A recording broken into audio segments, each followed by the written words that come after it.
Welcome to fail media. ఇవాళ మీతో share చేసుకోవాలనుకున్నటువంటి విషయము శాంతి మరియు సీజ్ ఫైర్.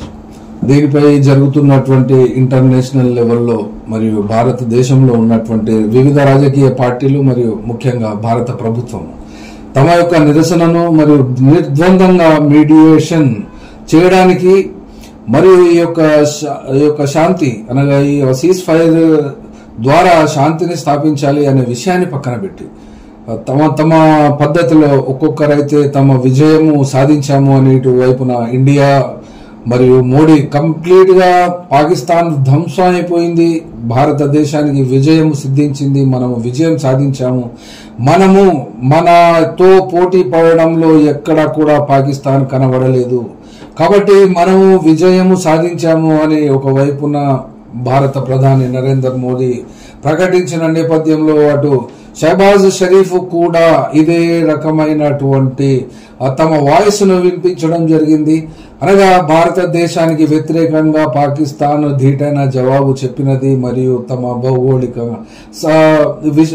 ఆస్తులను అనగా ఇవన్నీ పాయింట్స్ ను రక్షణకు సంబంధించినవన్నిటిని కూడా కాపాడుకున్నాము, మనమే గెలిచినాము అన్నట్టు వాళ్ళు చెప్పుకోవడం మరియు విక్టిమ్ కార్డును ప్లే చేయడం మరియు ఇక్కడ విక్టరీ కార్డును ఇండియా వాళ్ళు ప్లే చేయడం, ఇది భారతదేశ వాసులకు ఇది సంతోషదాయకమైనప్పటికీ కూడా మళ్ళీ భారతదేశము యొక్క కాశ్మీర్ సరిహద్దు అయినటువంటి ప్రాంతాలలో మరియు పంజాబ్ ప్రాంతాలలో కూడా ఇటు బాంబులు కురిశాయి, బాంబులకు వేశాయి పాకిస్తాన్. కాబట్టి దీనికి సరైనటువంటి ధీటుగా జవాబు చెప్పాలి అని ఇవాళ నరేంద్ర మోడీ యొక్క త్రివిధ దళాధిపతుల యొక్క సమావేశము తర్వాత చెప్పడం జరిగింది. ఇప్పుడు 6 గంటలకు కూడా 6:30కు కూడా రక్షణ మరియు ఆ యొక్క శాఖల ద్వారా ఒక ప్రెస్ బ్రీఫింగ్ కూడా జరిగే అవకాశం ఉంది. కానీ రేపు 12 గంటల తర్వాత ఒక మీటింగ్ హాట్లైన్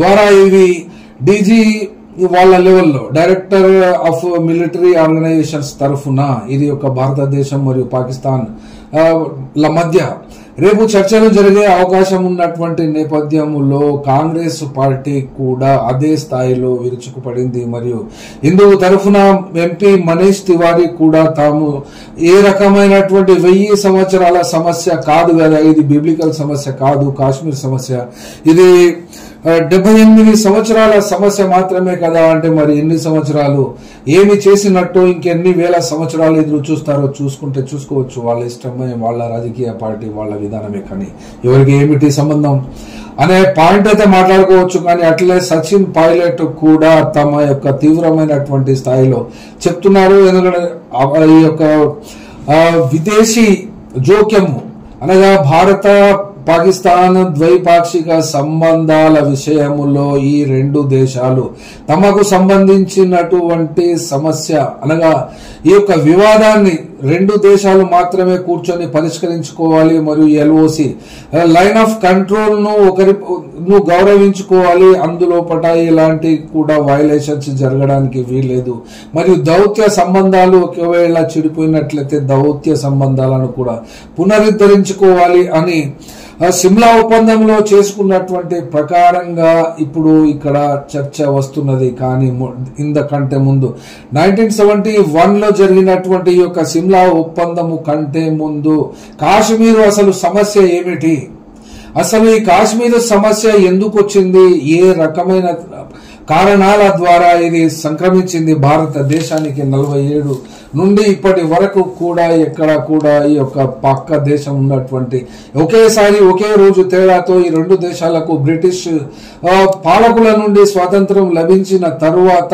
ఇప్పటి వరకు కూడా ఎన్ని యుద్ధాలు, 3 యుద్ధాలు, తర్వాత కార్గిల్ తర్వాత కూడా ఈ 4 యుద్ధాలు అనగా అది కార్గిల్ యుద్ధము చేయడానికి లేదు, అదొక పాకిస్తాన్ యొక్క అడ్వెంచర్ గా వాళ్ళు చెప్పుకుంటారు, కానీ ఇది ఒక దుశ్చర్యగానే అప్పట్లోనే భారతీయులందరూ కూడా చెప్పినట్టుగానే ఇప్పటికీ కూడా దానికి అదొక చిరు యుద్ధంగా చూస్తారు. కానీ వాస్తవంగా చెప్పాలంటే ఇక్కడ ఉన్నటువంటి కాశ్మీరు యొక్క సంస్థానము, కాశ్మీరు సంస్థానానికి స్వతంత్రము వచ్చే సమయంలో రాజా హరి సింగ్ అక్కడ రాజుగా ఉండేటువంటి వారు, అక్కడ రాజుగా ఉన్నటువంటి ప్రదేశానికి అక్కడ ముస్లింల జనాభా ఎక్కువ ఉన్నది కాబట్టి ఆ యొక్క తమ దేశాన్ని బ్రిటిష్ పాలకుల నుండి విముక్తి అవుతున్నటువంటి భారతదేశానికి విలీనము చేయాలి. విలీనము చేసుకోవడము ద్వారా అనగా అక్కడ ఉన్నటువంటి ప్రజానికము ఆ ముస్లింల మెజారిటీ కాబట్టి తాము హిందూ మతానికి చెందిన వ్యక్తిగా రాజా హరి సింగ్ అక్కడి ప్రజల పట్ల కూడా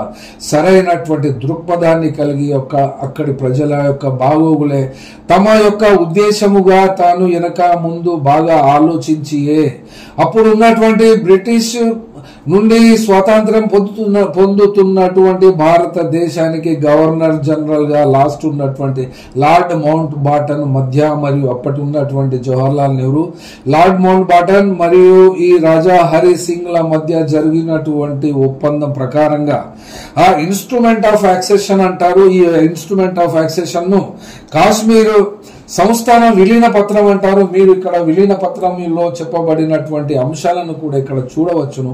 ఈ యొక్క విలీన పత్రము చెప్పడానికి చేయడానికి అప్పటి నుండి ఇప్పటి దాకా భారతదేశము అనగా భారతదేశము మర యంత్రాలతో నడవదు, మనుషులతో నడుస్తుంది. మనుషులు ఈ యొక్క ధర్మం మీద ఈ యొక్క న్యాయం మీద ఎవరు కూడా ఖచ్చితంగా నిలబడ్డటువంటి దాఖలాలు ఇక్కడ భారతదేశం అని చెప్పడానికి లేదు. భారతదేశాన్ని పరిపాలించినటువంటి వాళ్ళు ఏ రకమైనటువంటి షరతులకు లోబడి ఎవరి ప్రయోజనాలను చూసి రాజా హరి సింగ్ తమ కాశ్మీర్ యొక్క రాజ్యాన్ని సంస్థానాన్ని భారత ప్రభుత్వానికి అప్పజెప్పినటువంటి ఈ యొక్క పత్రము ఈ పత్రము 27 అక్టోబర్ 1947 నాడు ఇది భారతదేశానికి విలీనము చేయబడింది.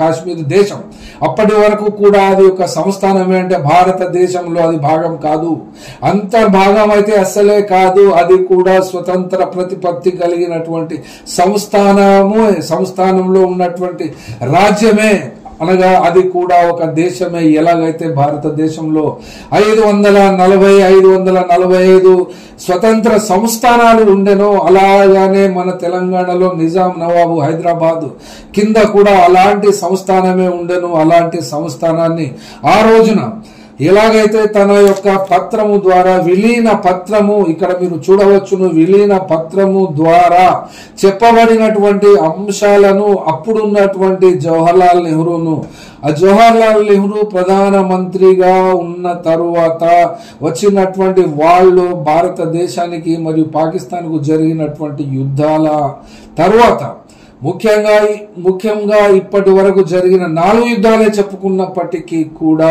ఆ 4 యుద్ధాలలో అనగా రాజా హరి సింగ్ ఏ పరిస్థితులలో భారతదేశానికి ఈ యొక్క విముక్తి పత్రము రాసి ఇవ్వవలసి వచ్చింది అంటే పాకిస్తాన్ లో ఉన్నటువంటి అనగా పాకిస్తాన్ దేశంలో ఉన్నటువంటి కాశ్మీర్ యొక్క ప్రాంతాన్ని కంప్లీట్ గా అక్కడ ఉన్నటువంటి సైన్యము అనగా పాకిస్తాన్ సైన్యము ఆక్రమించుకొని కంప్లీట్ గా ఇక్కడ దాకా శ్రీనగర్ అవన్నీ దాటుకుంటూ వచ్చేటువంటి పరిస్థితి వచ్చింది. కాబట్టి రాజా హరి సింగ్ ముందు దృష్టితోటి దూరదృష్టితోటి మరియు ప్రజలను ఏ రకంగా అప్పజెప్పాలి భారత రాజ్యాంగం ద్వారా, అంటే అప్పటికి రాజ్యాంగ సభ కూడా ఏర్పడలేదు. కాకపోతే అక్కడ ఉన్నటువంటి నాయకత్వము భారతదేశానికి నాయకత్వం వహిస్తున్నటువంటి పరిస్థితులను బట్టి చూస్తే అప్పుడు స్వతంత్ర పోరాటము జవహర్లాల్ నెహ్రూ అప్పటి వరకు ఉన్నటువంటి గాంధీ మహాత్ముడు ఇవన్నీ కూడా చూసిన తర్వాత రాజా హరి సింగ్ మీద కూడా ఇటు భారతదేశం నుండి మరియు అటు పాకిస్తాన్ నుండి పెరిగినటువంటి ఒత్తిడిని దృష్టిలో పెట్టుకొని పూర్తిగా విలీనము చేయలేదు, కండిషనల్ గా విలీనం మాత్రమే చేశాడు. రక్షణ శాఖకు సంబంధించి తన యొక్క దేశాన్ని రక్షణ మరియు కమ్యూనికేషన్ వ్యవస్థ తరువాత ఒక 4 అంశాలు మాత్రమే అక్కడ దౌత్యపరమైన అంశము ఇలాంటివి 4 అంశాలు మాత్రమే ఆ భారతదేశంలో విలీనం చేయడం జరిగింది. కానీ పూర్తి స్థాయిలో పూర్తి అధికారాల మార్పిడి చేయలేదు. అనగా ఆ యొక్క తమ దేశాన్ని ఒక విలీన రాష్ట్రముగా భారతదేశానికి జవహర్లాల్ నెహ్రూ లేదా మౌంట్ బాటన్ ద్వారా జరిగినటువంటి యాక్సెషన్ ఈ యొక్క విలీన పత్రములో చెప్పబడినటువంటి అంశాలను మీరు చూడవచ్చును. పూర్తి స్థాయిలోనైతే అంశాలు లేవు.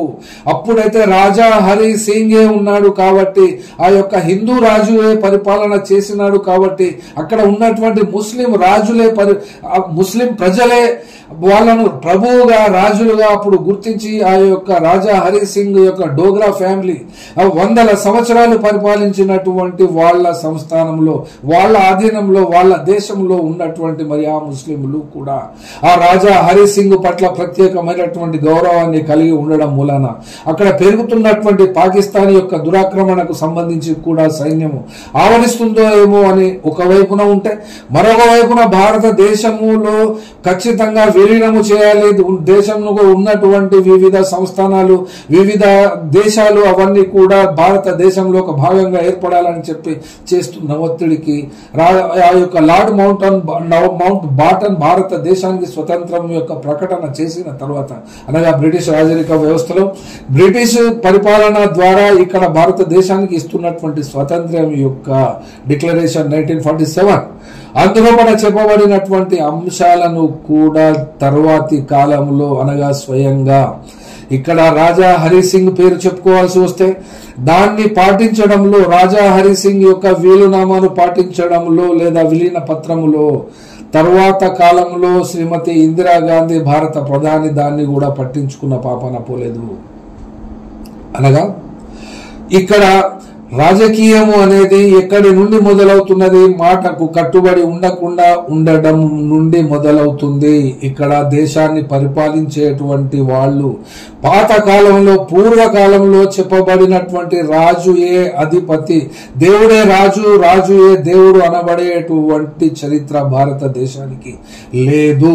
కాకపోతే ఋగ్వేద కాలంలో ఏమైనా ఉంటే ఉండవచ్చు. ఋగ్వేద కాలము, ఋగ్వేదము మరియు తర్వాత వచ్చినటువంటి 4 వేదాలలో రాజుయే దేవుడు లేదా దేవుడియే రాజు అనే ఇటువంటి విభజన రేఖ అటు ఇటుగా కానీ ఇటు అటుగా కానీ ఆ కాలాలకు సంబంధించి ఆ కాలాలకు టైం లైన్ మీదనైతే ఆ యొక్క హిస్టరీ రాసే ఉంది. కానీ చూసుకోవచ్చు, మీకు తెలిసిన విషయమే అయినప్పటికీ చెప్పడం బాధ్యత కాబట్టి చెప్తున్నాము.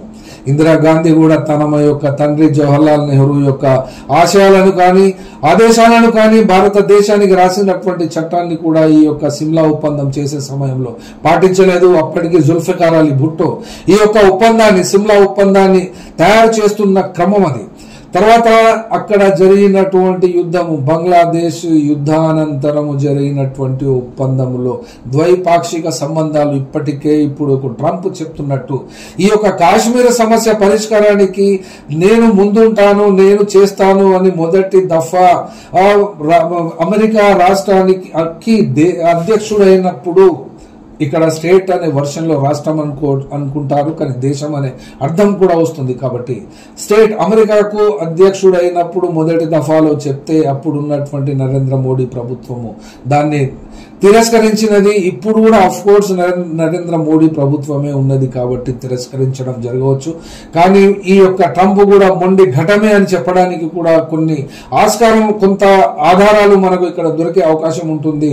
అప్పుడు చెప్పినటువంటి మాటనే ఇప్పుడు కూడా చెప్పినప్పుడు ఈ యొక్క కాశ్మీర్ సమస్య పరిష్కారము ఇక్కడ కాంగ్రెస్ పార్టీ తీవ్రంగా వ్యతిరేకించడంలో అర్థం ఏముందో మరి అది కాంగ్రెస్ పార్టీ వాళ్ళకి తెలియాలి. ఎందుకనంటే ఇక్కడ కాంగ్రెస్ పార్టీ తరఫున సచిన్ పైలట్ మరియు వేరే వాళ్ళు కూడా చెప్తున్నారు కాంగ్రెస్ పార్టీ యొక్క స్టాండ్, కానీ కాంగ్రెస్ పార్టీ యొక్క స్టాండ్ కే అనగా జవహర్లాల్ నెహ్రూ స్టాండ్ కు అక్కడ ఇందిరాగాంధీ కట్టుబడి లేదు. ఇందిరాగాంధీ తర్వాత వచ్చినటువంటి ఆమె కుమారుడైనటువంటి రాజీవ్ గాంధీ కూడా దాని గురించి పట్టించుకోనలేదు. ఇప్పుడున్నటువంటి రాహుల్ గాంధీ కూడా కాశ్మీర్ సమస్య మీద, సీరియస్ అంశాల మీద ఎప్పుడూ పోయినటువంటి దాఖలాలు కనబడలేదు. ఎందుకంటే ఆల్రెడీ ఉన్నటువంటి ఎస్టాబ్లిష్డ్ వర్షనే భారతదేశంది కాబట్టి రాజకీయంగా ఏ పార్టీ వచ్చినా కూడా అదే పద్ధతిని పాటిస్తున్నది. అట్లాగే పాకిస్తాన్లో భారతదేశానికి మరియు పాకిస్తాన్ కు స్వతంత్రం వచ్చినప్పుడు మొహమ్మద్ అలీ జిన్నా తర్వాతి కాలంలో అప్పటి కాలంలో ఉన్నటువంటి జనరల్ అయూబ్ ఖాన్ మరియు ఆ తర్వాత అక్కడ ముఖ్యమంత్రి ప్రధానమంత్రులుగా అయినటువంటి వాళ్ళు కూడా వాళ్ళ యొక్క ఆదేశాల ప్రకారంగా అక్కడ వాళ్ళు ఏ ప్రాంతానికైతే ఉన్నారో ఆ యొక్క ప్రాంతాలకు వాళ్ళు కట్టుబడి ఉండకుండా కాశ్మీరును ఆక్యుపై చేసుకోవాలి అనేటువంటి విషయాన్ని ద్వారానే ఈ యొక్క 4 యుద్ధాలు జరిగినాయి అని చెప్పవచ్చు. వాళ్ళు కూడా ఆ దేశంలో ఆ యొక్క ప్రభువులకు అక్కడ ఉండేటువంటి ప్రైమ్ మినిస్టర్ మరియు ప్రెసిడెంట్లకు వ్యతిరేకంగా అక్కడ ప్రజలు తిరుగుబాటు చేసినప్పుడు ఇక్కడ 10 మందిని పంపించడము, లేకుంటే ఇక్కడ భారతదేశంలో ప్రభుత్వాల మీద తిరుగుబాటు చేసేటువంటి పరిస్థితి కానీ యాంటీ ఇన్కంబెన్సీ ఫ్యాక్టర్ విపరీతమైనటువంటి స్థాయిలో పెరిగినప్పుడు గమనించి ఈ యొక్క దేశాలు ఒక దేశం పట్ల ఒక దేశానికి దాడులు చేసుకోవడం మూలాన టెన్షన్స్ పెంచుకోవడం మూలాన ప్రజల యొక్క అటెన్షన్ డైవర్ట్ అవుతుంది. ఆ యొక్క రాష్ట్రాలు ఈ యొక్క యుద్ధ పరిస్థితులను యుద్ధ ఖర్చును కూడా భరించలేనటువంటి స్థితికి ఉన్నప్పటికీ కూడా ఇవి అలాగే ఉన్నవి. కాకుంటే ఇక్కడ కాశ్మీరు విషయమే కాబట్టి ఈ యొక్క కాశ్మీరు విషయంలో ఎవరు ఎంత భూమి ఎవరి ఆధీనంలో ఎంత భూమి అంటే ఇది ఒక కాశ్మీరు రాజా హరి సింగ్ పరిపాలన అప్పజెప్పినప్పుడు ఎంత కాశ్మీర్ ఆ యొక్క పరిధి ఉండెనో ఆ పరిధిలో పాకిస్తాన్ 35% కాశ్మీర్ భూభాగాన్ని దాన్ని ఆజాద్ కాశ్మీర్ అంటారు. ఆ ఆజాద్ కాశ్మీర్ లో ఉన్నటువంటి ప్రాంతము 35%. అట్లాగే చైనాలో కూడా ఆ యొక్క కాశ్మీర్ యొక్క భాగము చైనా కూడా ఆక్రమించినటువంటి భాగము 17%. కానీ సింహభాగము ఇండియా 48% ఆక్రమించింది. కాబట్టి ఈ యొక్క కాశ్మీర్ సమస్యను ముక్కొనపు పోటీలాగా తయారైంది. కానీ ఇక్కడ 2 విషయాలు చెప్పుకోవాలి. భారతదేశము కూడా ఈ యొక్క చైనా దేశం ఆక్రమించుకున్నటువంటి 17% మీద ఇంతవరకు కూడా కన్నెత్తి చూసిన దాఖలాలు కనబడలేదు. అట్లాగే పాకిస్తాన్ కూడా తనకు మిత్ర దేశమైంది కాబట్టి చైనా ఆక్యుపై చేసుకున్నటువంటి 17% యొక్క కాశ్మీర్ గురించి కూడా మాట్లాడలేదు. అట్లాగే మొన్న ఈ యొక్క కోవిడ్ పీరియడ్ తరువాత చైనా భారతదేశానికి సంబంధించిన సరిహద్దును ఎంత ఆక్రమించుకున్నది అన్న దాని పట్ల కూడా మోడీ ప్రభుత్వము స్పందించలేదు. మరి దాన్ని తప్పుగా కొట్టివేసింది. తను అసలు ఏమాత్రము చైనా దురాక్రమణ జరగలేదు అని చెప్తూనే ఉంది. కాబట్టి ఇప్పుడు ఉన్నటువంటి పరిస్థితులలో స్వతంత్రము పొందినటువంటి ఈ 2 దేశాలు కూడా మొదటిసారిగా ఉన్నటువంటి ఒక కాశ్మీర్ స్వతంత్ర రాజ్యము ఏ ఆశయము గురించి అయితే రాజా హరి సింగ్ రాసి ఇవ్వడం జరిగిందో విలీనము చేసిండో దానికి కట్టుబడిన కాలంలో ఉన్నటువంటి కాలంలో బీజేపీ ప్రభుత్వంలో లేదు. కాబట్టి అప్పుడున్నటువంటి కాంగ్రెస్ ప్రభుత్వములోనే కాశ్మీర్ సమస్య నాని అదొక క్రానిక్ డిసీజ్ గా మారి అది ఒక వ్యాధి భారతదేశం పౌరులకందరికీ కూడా వ్యాప్తి చెందేంత వరకు కూడా చూసింది. కానీ తర్వాత వచ్చినటువంటి 2014 నరేంద్ర మోడీ ప్రభుత్వానికి అయితే ఏకైక ఎజెండా హిందూ ముస్లిం ఎజెండా. కాబట్టి కాశ్మీర్ లో ఉన్నటువంటి ముస్లింలకు వ్యతిరేకంగా ఎజెండా తయారు చేసుకున్నది. తర్వాత పాకిస్తాన్ ఎట్లాగో అయితే ముస్లిము కాబట్టి ఆ యొక్క ముస్లింలపై ఇంకా గుర్రుగా ఉండి ఉన్నటువంటి ఆ కాలంలో ఏర్పడినటువంటి ఆర్టికల్ 370 కూడా 2019 ఆగస్టు 5వ తేదీన దాన్ని ఆబ్రోగేట్ చేసింది, రద్దుపరుచుకొని.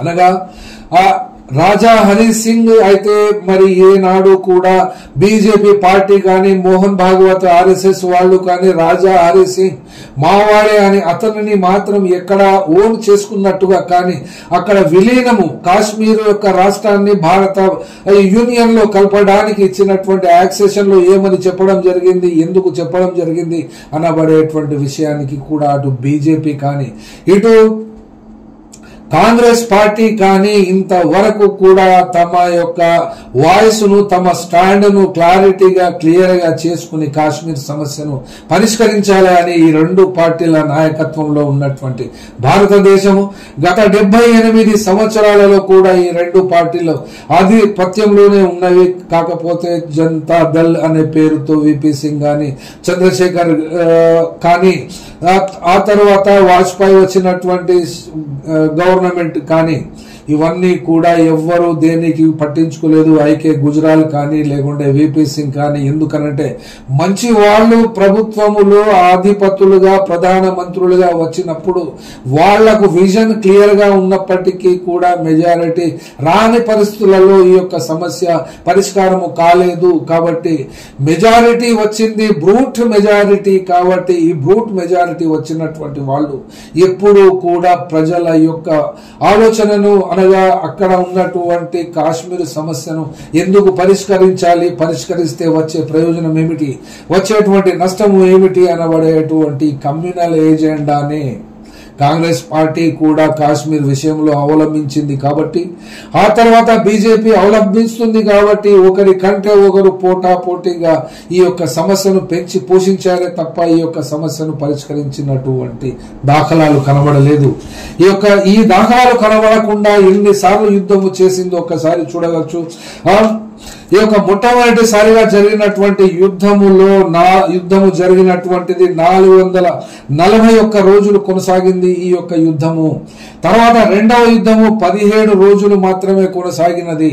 తర్వాత మూడవ బంగ్లాదేశ్ విముక్త ప్రాంతము అనగా భారతదేశము సహాయముతో బంగ్లాదేశ్ దేశము ఏర్పడినప్పుడు కూడా జరిగింది యుద్ధము. కాబట్టి ఆ యుద్ధము 265 రోజుల యుద్ధము జరిగింది. కార్గిల్ భారతదేశము యొక్క సరిహద్దుల్లోకి కార్గిల్లో పాకిస్తాన్ సైనికులు వచ్చి దురాక్రమణకు పాల్పడితే అప్పుడు కూడా జరిగినటువంటి యుద్ధము 84 రోజులు జరిగింది. కాబట్టి ఈ యొక్క యుద్ధము ఇక మొన్నటి విషయానికి నిన్న 5 గంటల వరకు జరిగినటువంటి ఈ గంటల లోపే 64 గంటలు కంటే ఎక్కువైతే యుద్ధం జరగలేదు. కాకుంటే తర్వాత కాలంలో విక్టిమ్ కార్డు భారతదేశము ప్లే చేసిన అటు పాకిస్తాన్ దేశము ప్లే చేసినా కూడా వాస్తవంగా మరి కింది స్థాయిలో ఉన్నటువంటి మిలిటరీ అధికారులకు ఫీల్డ్లో ఉన్నటువంటి మార్షల్స్ కు మరియు సైనికులకు ఆ కమ్యూనికేషన్ అందిందో అందలేదో. కాబట్టి జరిగితే జరగవచ్చు.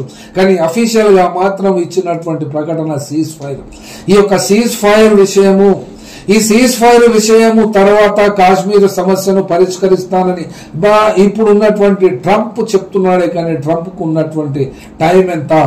ఆ టైం ఇప్పటికే మొదటిసారి అక్కడ ఉన్నటువంటి అమెరికా రాజ్యాంగ ప్రకారంగా 2 సంవత్సరాలు కంటే 2 టర్మ్స్ కంటే ఎక్కువ గాని 10 సంవత్సరాల పీరియడ్ కంటే ఎక్కువ గాని అక్కడ రాష్ట్రపతిగా ఉండడానికి అక్కడి చట్టాలు అనుమతించవు. కాబట్టి ఇంత జటిలమైనటువంటి సమస్యను తమకు తాముగా వాలంటరీగా వచ్చి చెప్పడం మూలాన సచిన్ పైలట్ ఈ మోడీ సాబ్ కంటే ఎక్కువగా మాట్లాడినాడు. ఇవాళ జరిగినటువంటి ప్రెస్ కాన్ఫరెన్స్ లో మరియు తాము ఇచ్చేటువంటి ఆ స్టేట్మెంట్స్ అందులో ఈ యొక్క కాశ్మీర్ సమస్యను ఇంటర్నేషనలైజ్ చేయడం జరిగింది అని ట్రంప్ కు చెప్పడము అంటే అసలు ట్రంప్ సర్కార్ అనగా పెద్దన్నగా వ్యవహరిస్తున్నటువంటి అత్యంత బలవంతుడైనటువంటి అమెరికా దేశానికి అధిపతి అయినటువంటి వాళ్లకు వ్యతిరేకంగా వీళ్ళు చెప్పింది ఎంత చేసేది ఎంత అంటే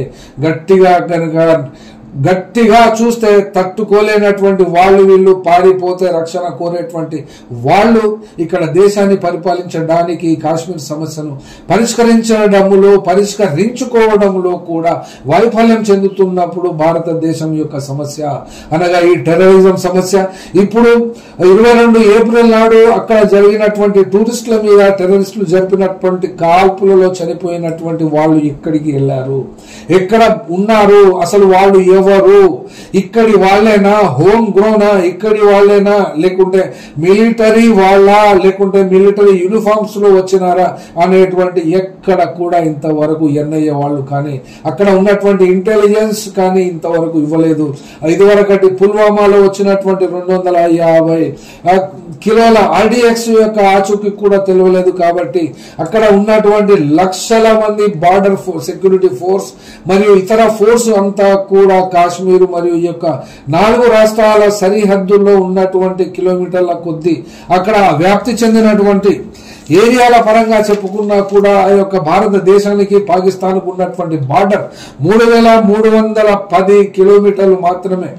ఈ 3310 కిలోమీటర్ల యొక్క పరిష్కార సమస్య అనగా ఈ యొక్క ట్రంప్ సర్కార్ అక్కడ ఉన్నటువంటి మెక్సికోకు గోడ కట్టేసుకుంటాము అని చెప్తున్నప్పుడు గోడ కట్టడం మూలాన సమస్య పరిష్కారం అవుతుంది అని కనుక అనుకుంటే మరి యొక్క ట్రంప్ మనసులో ఉన్నటువంటి ఆలోచన ఈ యొక్క ఆలోచన అనగా ఈ యొక్క సమస్యకు పరిష్కారం ద్వైపాక్షిక సంబంధాలే అనగా రెండు దేశాలలో ఈ రెండు దేశాలే మాట్లాడుకోవాలి, రెండు దేశాలే తమ మధ్య చేసుకున్నటువంటి ఒప్పందాన్ని అమలు పరచాలి. అంటే ఒక దేశము బలమైనది, మరొక దేశము బలహీనమైనప్పుడు బలవంతుడు చెప్పిందే వినాలే, మూడవ థర్డ్ పార్టీ ఇంటర్ఫియరెన్స్ కుదరదు. అంటే ఇది మొండి వేషమే, మొండి ఐడియానే ఉంటుంది. కానీ సమస్యకు పరిష్కరించుకోవాలనేటువంటి చిత్తశుద్ధి కనబడనటువంటి భారతీయ పాలకులు వీళ్లకు డైరెక్ట్ గా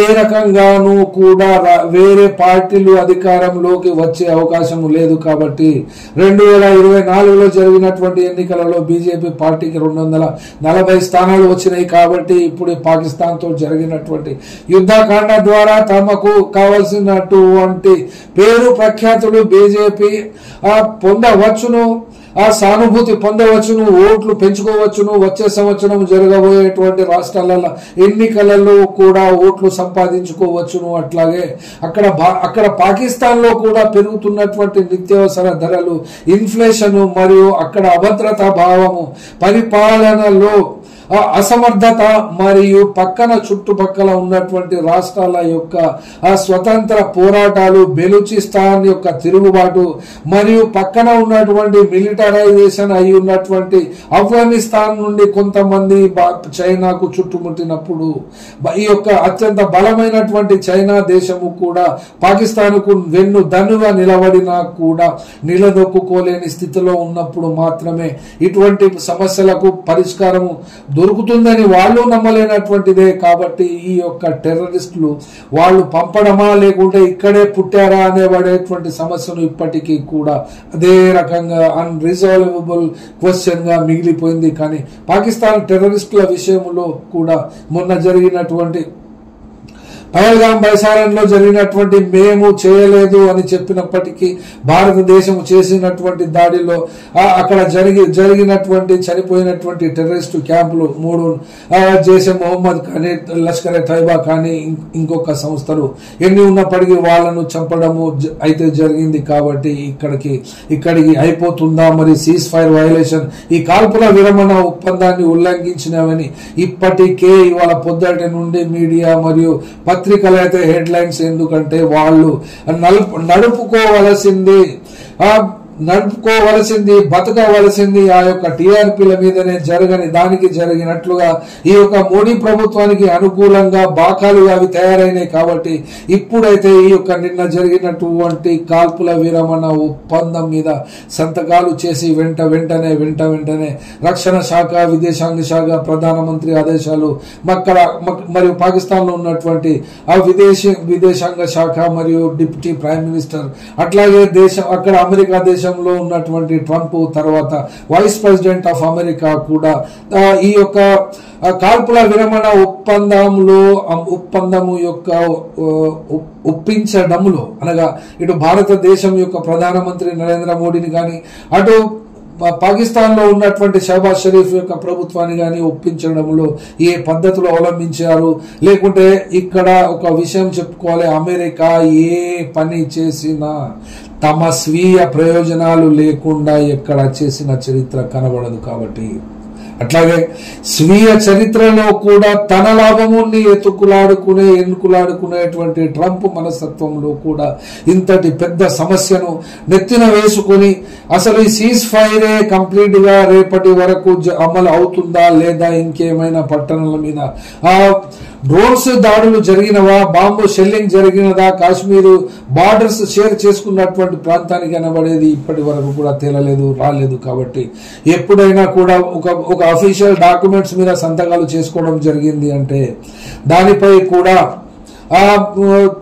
మోడీ ప్రభుత్వము తమ యొక్క సర్వ సైన్యాధికారులకు ఆదేశించినదేమిటంటే పాకిస్తాన్ కాల్పులకు దిగితే పాకిస్తాన్ వైలేషన్ చేస్తే మన యొక్క హక్కును కూడా ఉపయోగించుకోవడానికి వెనుకాడడానికి వీల్లేదు అని ఆదేశించినట్టుగా ఇవాళ ఉదయం జరిగినటువంటి సమావేశంలో అనగా ఈ త్రివిధ దళాధిపతుల యొక్క సమావేశంలో చెప్పినట్టు వాళ్ళకు కూడా అధికారాలు ఇచ్చినట్టుగా వార్తలు వస్తున్న సందర్భాన్ని కూడా ఇక్కడ ఎవరు కూడా తప్పు పట్టడం లేదు. కాబట్టి అసలు సమస్యకు పరిష్కారం అయ్యేనా సిమ్లా ఒప్పంద పరిధిలో కానీ లేకుంటే రాజాహరి సింగ్ పరిధిలో రాజాహరి సింగ్ రాసిచ్చినటువంటి విలీన పత్రములో ఏది జరగబోతుంది, ఎవరు చేస్తారు, ఎవరు చేయించగలరు అనేది ఇప్పటికీ కూడా ఈ యొక్క ప్రశ్నగానే మిగిలిపోయింది. కాబట్టి వచ్చేటువంటి తరాలు కానీ కనీసం ఈ సమస్యను పరిష్కరించి ఈ యొక్క టెర్రరిజం యొక్క పరిస్థితిని, టెర్రరిజం యొక్క ఉనికిని, టెర్రరిజం యొక్క ఆరిజిన్ పూర్తిగా లేకుండా చేయడము ఏ రకంగా సాధ్యమవుతుందో కూడా వచ్చే కాలమే నిర్ణయిస్తుంది. కాబట్టి రాబోయేటువంటి తరాలే నిర్ణయిస్తాయి. కాబట్టి ప్రస్తుతం అయితే ఇటు బీజేపీ పార్టీ కానీ ఇప్పుడు కాంగ్రెస్ పార్టీ రేపొద్దున అధికారము చేపట్టినా కూడా చేస్తుందనే లేదా ఈ యొక్క కాశ్మీర్ సమస్యను పరిష్కరిస్తుంది అనేటువంటి నమ్మకం అయితే ఇప్పుడున్నటువంటి కాంగ్రెస్ పార్టీ నాయకత్వాన్ని చూసినా కూడా కనబడతలేదు. కాబట్టి అత్యంత విచారంతో జరగబోయేటువంటి మళ్ళీ విషయాలపై మళ్ళీ మీ ముందుకు హాజరు కాగలం. Thank you. ఫెయిర్ మీడియాకు స్వాగతం. మా ఛానల్ను సబ్స్క్రైబ్ చేసుకోండి మరియు మా వీడియోలను చూడండి. ప్రతి అప్డేట్ల కోసం బెల్ ఐకాన్ను ఆన్ చేయండి. మేము నిజమైన మరియు ఫెయిర్ వార్తలు మరియు రాజకీయ అప్డేట్లను అందిస్తాము.